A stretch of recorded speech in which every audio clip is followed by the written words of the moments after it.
Hello, St. Dominic's community. This is Jill Fischer. I'm your school principal. I've had my personal prayer space for probably 20 years, and it developed over time and has become a refuge of sorts. So let me show it to you. You ready?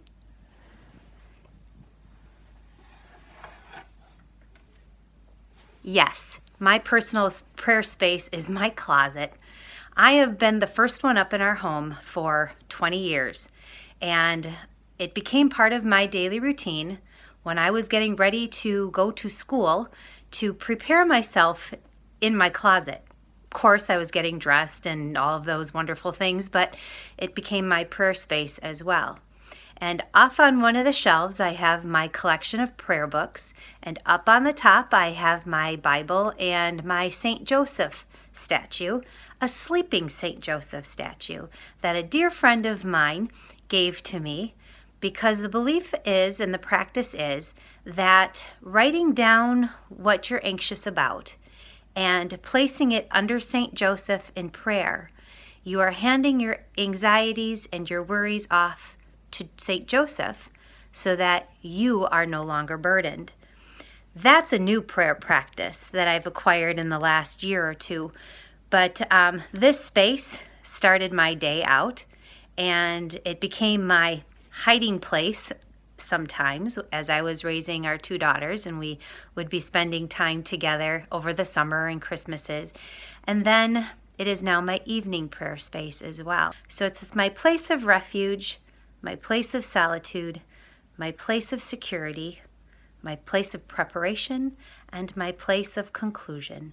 Hope that helps if you're trying to find a space of your own. It doesn't have to be anything fancy, just your own space, and it has everything you need to build your relationship with God, just like mine does. Thanks. Hey guys, this is Erica, the youth minister at St. Dominic's. I am welcoming you into my home to show you how I animate Christ in my home. Even though I am single, so I live alone, I still do believe that the domestic church, even in my single life, is central to life at home. So as you'll see, this is the little alcove in my entryway that I have set up as kind of my first prayer space in my house. And it is my favorite because of this particular icon image, the image of St. Veronica's handkerchief. When I first converted to the faith, I actually really disliked this image growing up.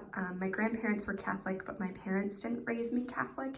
And so I would go over and stay at my grandma's house, and she had this image hanging in her guest bedroom, and it always scared the living daylights out of me. And so I would make her take it down and put it face down when I would go to sleep in the guest bedroom.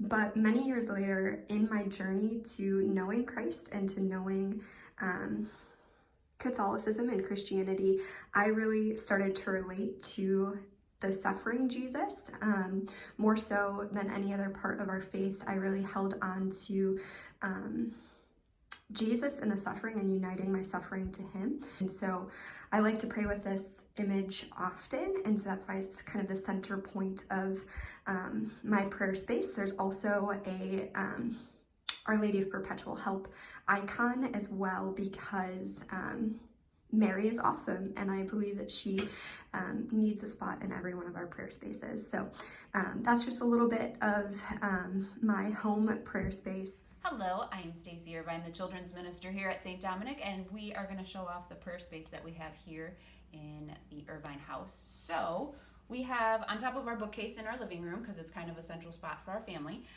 we have a Bible, we have some holy water, and the other items kind of depend on the liturgical season or season of the year. Currently, because we're in the Easter season, I don't have a white cloth, but I usually have a cloth of whatever color goes with the season. So we have green, we have purple, we've got the different cloths to put on the space as well. For this season, with the Easter season, we have a little empty tomb here that we're using to remind us that it is the Easter season. We have a candle that has the smellies in it, so we change out the smell a little bit to exemplify through our house. Sometimes I put a diffuser in here as well to use with that. Some of the other things that we might put out, like for example, my grandma passed away right before Easter, so her prayer card is in our space. What else do we put out? We put out, I have different little statues of different saints, so when May is going to roll around here, we're going to add Mary into our space with a rosary. We've got some St. Jude, we've got some St. Dominic type of things, so we've got little statues that we add in there. Currently we have some artwork from First Communion prep, because our middle son Alex is going to make his First Communion eventually, when we're able to do that. But also throughout our house we have different biblical sayings and things that I change out throughout the year, decorations. In the kids' rooms, they each have a crucifix above or near their bed and some prayer space in their room that we add different things in there as well. And what else do? We look up the readings, especially now with being home.